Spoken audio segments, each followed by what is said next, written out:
అందరికీ జై భీమ్, జై ఫూలే. బహుజన ఉద్యమ పితామహులు సంత్ నారాయణ గురు, ఛత్రపతి సాహు మహారాజ్, పెరియార్ రామస్వామి, మహాత్మా జ్యోతిరావు ఫూలే, పరమ పూజ్య డాక్టర్ బిఆర్ అంబేద్కర్, మాన్యశ్రీ కాంశీరామ్ గారు, వీరందరికీ కూడా ఘనమైన నివాళులు అర్పిస్తూ బెహన్జీ కుమారి మాయావతి గారి నాయకత్వంలో పనిచేస్తున్నందుకు గర్వపడుతూ, అదేవిధంగా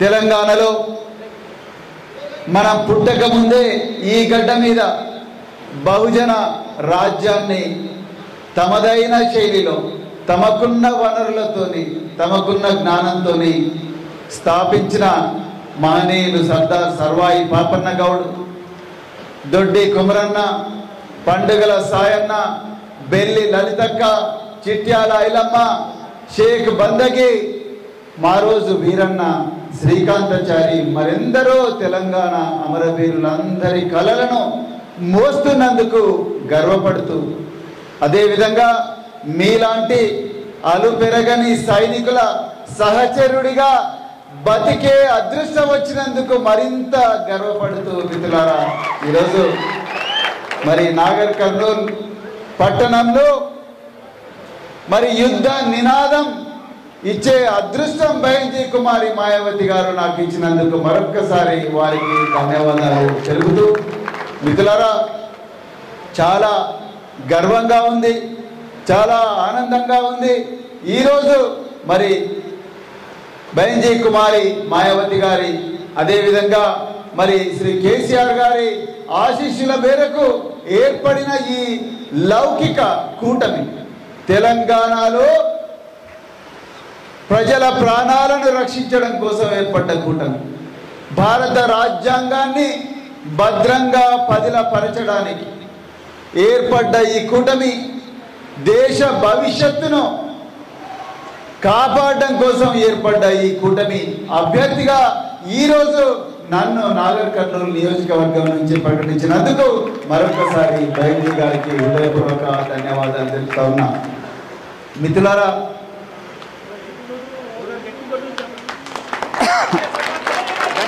చప్పట్లు కాదు పర్వాలేదు, చప్పట్లు కొట్టకపోయినా పర్వాలేదు, ఓట్లు గుద్దించండి.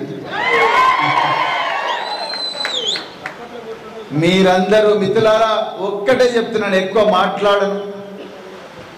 మీ అందరికీ తెలుసు మన మనసులో ఏముందో, మీ అందరికీ తెలుసు తెలంగాణ ప్రజల గుండెల్లో ఏమున్నదో. మనం బహుజన్ సమాజ్ పార్టీ పార్లమెంటులో తన అభ్యర్థిని పార్లమెంటు సభ్యుడిగా కూర్చోబెట్టినప్పుడు అక్కడ ఎవరి గొంతుక వినబడుతుందో మీ అందరికీ కూడా తెలుసు. ప్రవీణ్ కుమార్ ఒకవేళ పార్లమెంటు సభ్యుడైతే మీరందరూ కూడా పార్లమెంటు సభ్యులైనట్టే మిత్రులారా. తెలంగాణలో ఉండే 99% బిడ్డలందరూ కూడా పార్లమెంటు సభ్యులైనట్టే. తరతరాల అణచివేత, తరతరాల వివక్ష ఇవన్నీ చూడలేక తాళలేక తన విలువైన ఉద్యోగాన్ని రాజీనామా చేసి పెళ్లి కూడా చేసుకోకుండా దేశమంతా తిరిగి ఎంతో మంది మేధావులను కలిసి లక్షలాది మంది ప్రజలను చైతన్యపరిచి మరి ఈరోజు బహుజన్ సమాజ్ పార్టీని పెట్టి మనందరికీ ఒక వేగుచుక్కైన మాన్యశ్రీ కాంశీరామ్ గారి 90వ జన్మదినం మనం జరుపుకుంటున్నాం మిత్రులారా. వారి ఆత్మ పార్లమెంటులో ఉండబోతున్నది మిత్రులారా, దయచేసి గుర్తుపెట్టుకోండి. మిత్రులారా, ఇది చారిత్రాత్మక సన్నివేశం. దక్షిణ భారతదేశంలో కని విని ఎరుగని సందర్భం. బహుజన్ సమాజ్ పార్టీ తెలంగాణ ఆవిర్భావానికి కారకుడైన కేసీఆర్ గారు నేతగా ఉన్న భారత రాష్ట్ర సమితితో చేతులు కలపడం ఒక చారిత్రాత్మక పరిణామం దేశ రాజకీయాల్లో. మిత్రులారా, ఈ కూటమి వార్త వచ్చిన వెంటనే బీజేపీకి కాంగ్రెస్ కు చెమటలు పడుతున్నాయి. మరి నరేంద్ర మోడీ రేపు వస్తాడో రాడో నాకు తెలియదు. వీళ్ళకు ఎంత చెమటలు పడుతున్నాయా అంటే, ఈరోజు భారత రాష్ట్ర సమితి బహుజన్ సమాజ్ పార్టీ కూటమి సీట్ల పంపకం వార్త వచ్చిన వెంటనే ఢిల్లీ నుంచి ఉటావుటిన ఈడీ అధికారులు వచ్చి ఎమ్మెల్సీ కల్వకుంట్ల కవిత గారిని అరెస్ట్ చేసిందంటే వీళ్ళు ఎంత భయపడుతున్నారో ఒక్కసారి చూడండి. తిరిగి బందలారా, మీ చేతిలో దేశాన్ని పెట్టినందుకు సిగ్గుపడుతున్నది ఈ దేశ ప్రజలందరూ కూడా. ఎవరెవరిని అరెస్ట్ చేస్తలేరు మీరు. తమిళనాడులో స్టాలిన్ ముప్ప తిప్పలు పెడుతున్నారు, వాళ్ళ మినిస్టర్లను అరెస్ట్ చేసింది. హేమంత్ సోరెన్ ఒక ఆదివాసీ బిడ్డ, జార్ఖండ్ ముఖ్యమంత్రి అయితే, తన సొంత బలంతో ముఖ్యమంత్రి అయితే ఆయనను రాత్రికి అరెస్ట్ చేసిండ్రు. ఆయన ఒక్క మాట అన్నాడు, బిడ్డ మీరు మమ్మల్ని చంపినా మేము లొంగము అన్నాడు. మిత్రులారా, అంత గొప్ప పోరాట యోధుడు హేమంత్ సోరెన్. మిత్రులారా, ఈ చారిత్రాత్మకమైన పొత్తు ప్రతి ఒక్కరికి కూడా వెన్నులో చలిబొట్టిస్తున్నది. ఇంతవరకు అనుకున్నారు ఈ దొంగలు కాంగ్రెస్ బీజేపీ అందరం కూడా ఇద్దరం కలిసి బీజేపీ నరేంద్ర మోడీ బడే బాయ్, రేవంత్ రెడ్డి చోటే బాయ్, ఇద్దరం కలిసి అలాయ్ బలాయ్ తీసుకొని బాయ్ లూటో బాయ్ అని చెప్పి మనం అందరం కూడా దోచుకుందాం ఈ తెలంగాణను అని చెప్పి కుట్ర పన్నిండ్రు. కానీ ఎప్పుడైతే బెంజీ మాయావతి గారు, కేసీఆర్ గారు ఎప్పుడైతే దేశ రక్షణ కోసం, రాజ్యాంగ రక్షణ కోసం చేతులు కలిపిండ్రో ఒక్కసారి వీళ్ళ గొంతులో పచ్చి వెరక్కాయ పడ్డది. మిత్రులారా, నిద్ర పొందలేరు. నేను అడుగుతున్నా, రేపు రాబోతున్నా నరేంద్ర మోడీని మీరు కూడా అడగాలి. మోడీ గారు, ఎక్కడ పోయినాయి మా 15 లక్షల రూపాయలు? ఎవరికైనా వచ్చినాయి 15 లక్షల రూపాయల అకౌంట్లలో? ఎక్కడికైనా వచ్చినాయా? ఎక్కడ పోయినాయి మా 15 లక్షల రూపాయలు? ఎక్కడ పోయినాయి స్విస్ బ్యాంక్ లో నల్లధనం? ఎక్కడ పోయింది? ఎక్కడ చూసిండా నల్లధనం? ఎవరు చూడలే. ఎక్కడ పోయిండు నీరవ్ మోడీ? ఆయన మీకు దొరుకుతలేడా? మీరు ప్రపంచంలో 150 దేశాలు తిరుగుతున్నారు. మరి ఇట్లాంటి నరేంద్ర మోడీకి నీరవ్ మోడీ దొరుకుతలేడా? విజయ్ మల్లయ్య దొరుకుతలేడా? వేల కోట్ల పేద ప్రజల కష్టార్జితాన్ని బ్యాంకులలో భద్రంగా ఉంటాయని దాచుకుంటే, ఆ కష్టార్జితాన్ని ఈ దొంగలు లోన్ల రూపంలో తీసుకొని పంజాబ్ నేషనల్ బ్యాంకును ఒకటి దోచుకుంటే, ఇంకొకటి స్టేట్ బ్యాంక్ ఆఫ్ ఇండియాను దోచుకొని రాత్రికి రాత్రి విమానాశ్రయాల నుంచి ప్రత్యేకంగా వీళ్ళని అధికారులే దగ్గరుండి లండన్కు పంపించిండ్రు, ఒక ఆయన ఇంకెక్కడో పంపించిండ్రు. మనకి ఆర్టీసీ బస్ స్టాండ్కి పోతే పోలీసు వాళ్ళు తీసుకుపోయి మక్కలేరు కదంటారు. వీళ్ళను ప్రత్యేక విమానాలలో వేరే దేశాలకు పంపించిండ్రు. మీరు ఒక్కసారి ఆలోచించండి మిత్రులారా, ఎవరి వైపు ఉన్నారు. మహారాష్ట్రలో అజిత్ పవార్ 3000 కోట్ల కుంభకోణం, షుగర్ కుంభకోణం, కోఆపరేటివ్ కుంభకోణం. ఇదే నరేంద్ర మోడీ మధ్యప్రదేశ్ లో అజిత్ పవార్ ను అరెస్ట్ చేస్తా ఉన్నాడు. ఈయన ఎప్పుడైతే బీజేపీలో జాయిన్ అయిందో ఆయన మంచోడు అయిపోయింది, ఆయన డిప్యూటీ సీఎం అయిపోయింది. మధ్యప్రదేశ్ నుంచి మహారాష్ట్రకు రాగానే నిన్ను పట్టుకొని లోపలేస్తామన్న దొంగ సడన్ గా పోలీస్ అయింది. ఒక్కసారి ఆలోచించండి మిత్రులారా, ఎంత దుర్మార్గాలు కేంద్రంలో ఉండే బీజేపీ ప్రభుత్వం చేస్తున్నదో. నిన్నగాక మొన్న బీజేపీ ఎంపీ అనంత కుమార్ రెడ్డి ఏమన్నాడు? 400 సీట్లు ఇవ్వండి, రాజ్యాంగాన్ని మారుస్తాం, రాజ్యాంగాన్ని రద్దు చేస్తాం, కొత్త రాజ్యాంగాన్ని తీసుకొస్తామన్నాడు. ఎవరికైనా అర్థమవుతున్నదా మిత్రులారా? ఊర్లల్లో వీళ్ళు ఆ దేవుడు శ్రీరామచంద్రుడు, ఆ శ్రీరామచంద్రుడు అందరి దేవుడని వారి కోసం గుడి కట్టించి ఆ అక్షింతలను ఊరూరా పంచి చివరికి అధికారంలోకి వచ్చిన తర్వాత జనాలను మతం మత్తులో ముంచి అధికారంలోకి వచ్చిన తర్వాత రాత్రికి రాత్రే రాజ్యాంగాన్ని మార్చి మనను మళ్ళీ మన తాతలు ముత్తాతలు ఏ విధంగా అయితే బానిస బతుకులు బతికిండ్రో ఆ విధంగా బతకడానికి ఘోరమైన కుట్ర ఈ నరేంద్ర మోడీ ప్రభుత్వం చేస్తుంది మిత్రులారా. ఇది వాస్తవం. ఈ విషయాలు మనం ఊర్లలో చెప్పాలి. ఒక్కసారి బాబాసాహెబ్ అంబేద్కర్ గారు మనందరికీ ఇచ్చి మన ప్రాణాలను బతికించి మనమందరం కూడా ఆత్మగౌరవంతో బతికే అవకాశం కల్పించిన రాజ్యాంగం రద్దయితే మళ్ళీ మన ఉద్యోగాలు పోతాయి, సంపద మీద మనకు హక్కు పోతుంది. ఇప్పటి వరకు సంపాదించుకున్నదంతా కూడా మళ్ళీ ఆ 1% దుర్మార్గుల పంచన పడుతుంది. అప్పుడు మళ్ళీ మనం బిచ్చమెత్తే పరిస్థితి వస్తుంది. ఈ విషయాలు కూడా గ్రామీణ ప్రాంతాల్లో ఇప్పటి నుంచే చెప్పాలి. పట్టపగలే మనందరి కళ్ళ ముందరే 6,000 కోట్ల రూపాయలు ఈ బీజేపీ పార్టీ ఎలక్టోరల్ బాండ్ల ద్వారా 6,600 కోట్ల రూపాయలు రహస్యంగా కంపెనీలను బ్లాక్మెయిల్ చేసి 6,600 కోట్ల రూపాయలు స్టేట్ బ్యాంక్ ఆఫ్ ఇండియా ద్వారా గుంజుకున్నది. పోయిన వారంలో సుప్రీంకోర్టు అత్యున్నత న్యాయస్థానం ఏం చెప్పింది? ఎస్బీఐ నువ్వు ఎవరెవరైతే బీజేపీకి ఎవరెవరైతే రాజకీయ పార్టీలకు చందాలు ఇచ్చిండ్రో వాళ్ళ లిస్టు అర్జెంటుగా ఎలక్షన్ కమిషన్కి ఇవ్వమంటే ఇంతవరకు ఎస్బీఐ ఆ లిస్టు బయట పెట్టి ఎవరైతే ఇచ్చిండ్రో వాళ్ళ పేర్లు బయట పెట్టలేదు. మీరు చూడండి, ఎక్కడన్నా ఉన్నదానండి మనం ఎవరి దగ్గర నుంచి 100 రూపాయలు తీసుకుంటేనే అమ్మో అని చెప్పి జీపేలో ఎవరు పంపించిందో తెలియదా, ఫోన్పేలో ఎవరు పంపించిందో తెలియదా. ఎస్బీఐకి వీళ్ళందరూ కూడా ఆన్లైన్ 6,600 కోట్ల రూపాయలు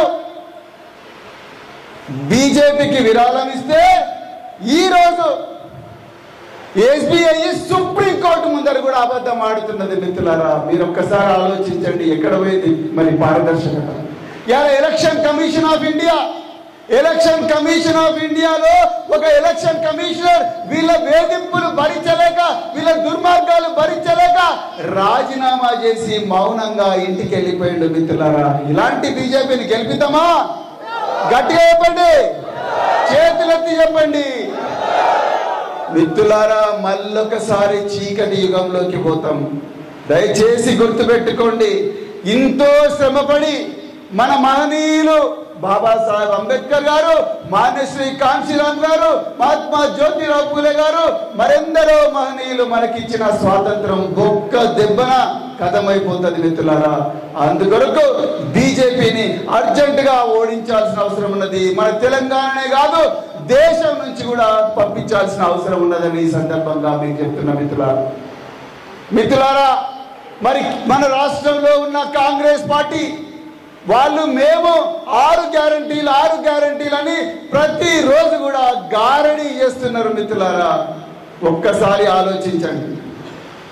ఇలా 6 గ్యారంటీలు అంటున్నారు. అయ్యా రేవంత్ రెడ్డి, నీ 6 గ్యారంటీలు మాకు వద్దు, నువ్వు పాలమూరు బిడ్డ, నేను పాలమూరు బిడ్డ, నన్ను గెలిపించండి అంటున్నావు. అదే పాలమూరు బిడ్డ ప్రవీణ్ కుమార్ ఇయాల ఒక ప్రశ్న అడుగుతాడు నిన్ను, మా బిడ్డల ప్రాణాలు పోతున్నప్పుడు ఎక్కడున్నావు? పాఠశాలల్లో మా పిల్లలు పిట్టల్లాగా రాలిపోతున్నాయి వాళ్ళ ప్రాణాలు. ఆ రోజు ఎందుకు మీరు ఉన్నారు? ఎక్కడున్నారు? అదే విధంగా మరి మా ప్రార్థనా మందిరాల మీద దాడులు జరుగుతున్నాయి. వందలాది మంది పట్టపగలే గుళ్ళకు చర్చిలకు పోతున్న వాళ్ళను, మసీదులకు పోతున్న వాళ్ళను ఘోరంగా కొడుతుంటే ఎక్కడ పోయిండు మరి రేవంత్ రెడ్డి? ఆయన హోమ్ మినిస్టర్ ఎందుకు మాట్లాడలేదు? దాని గురించి ఎవరు మాట్లాడతారు? ఎక్కడున్నది నీ 6 గ్యారంటీలు? నీ ఉచిత బస్సు కాదు మాకు కావాల్సింది, మా ప్రాణాలకు గ్యారంటీ కావాలి, మా పిల్లల భవిష్యత్తుకు గ్యారంటీ కావాలి. అది లేకపోతే నువ్వు గద్దె దిగు. మిత్రులారా, మరి నిన్న కాక మొన్న మీరు చూసిండ్రు యాదాద్రి దేవాలయంలో భగవంతుని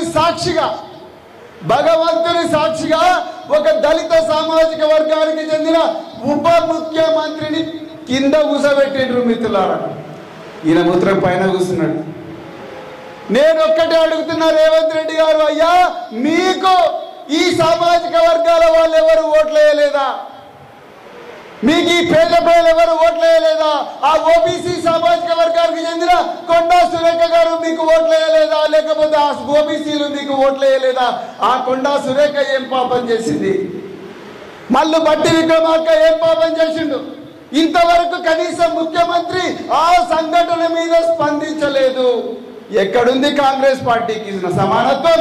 వీళ్ళు రేపు తెలంగాణ ప్రజలను వాళ్ళ గౌరవాన్ని కాపాడతారనుకుంటున్నారా? మీరు కాంగ్రెస్ పార్టీ కాపాడతారనుకుంటున్నారా?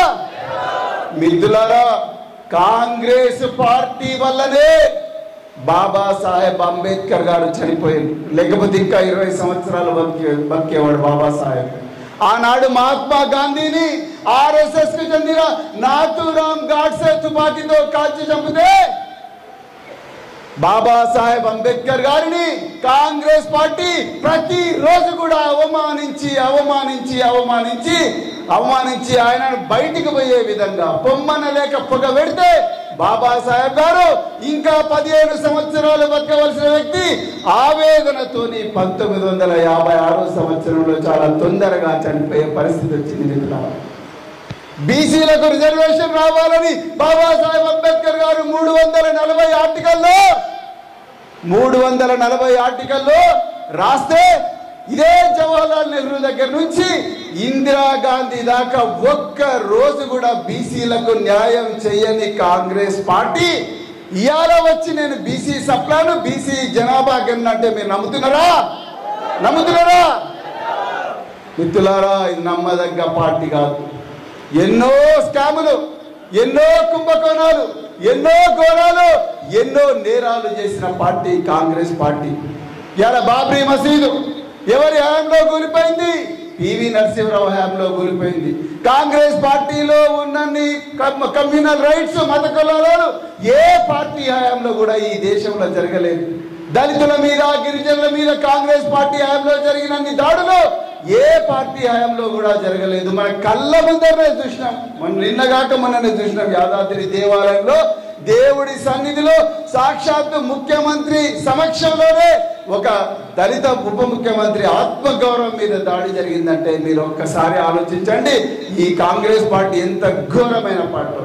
మరి గెలిపిద్దామా కాంగ్రెస్ పార్టీని? తెలంగాణలో గెలిపిద్దామా? నాగర్ కర్నూలులో కాంగ్రెస్ పార్టీని గెలిపిద్దామా?